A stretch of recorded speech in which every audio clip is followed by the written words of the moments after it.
শেখ হাসিনার পরিবারের সদস্য এবং 11টি শিল্প গ্রুপের 1573টি ব্যাংক অ্যাকাউন্ট জব্দ করেছে বাংলাদেশ আর্থিক গোয়েন্দা ইউনিট BFIU। এসব অ্যাকাউন্টে স্থিতি আছে 1679 কোটি টাকা। BFIU বলছে, আদালতের নির্দেশে তারা পতিত সাবেক প্রধানমন্ত্রী শেখ হাসিনা ও তার পরিবারের সদস্য এবং বেক্সিমকো সহ 11টি শিল্প গ্রুপের মোট 57,256 কোটি টাকা জব্দ করেছে।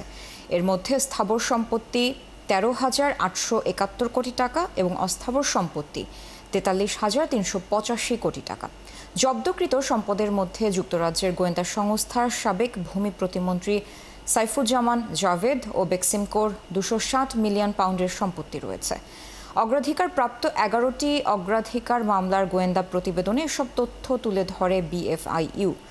ব্যাংক অ্যাকাউন্টের জব্দের পাশাপাশি শেখ হাসিনার পরিবার ও 11টি শিল্প গ্রুপের শেয়ার বাজারে লেনদেনের 188টি BO অ্যাকাউন্টও স্থগিত করা হয়েছে।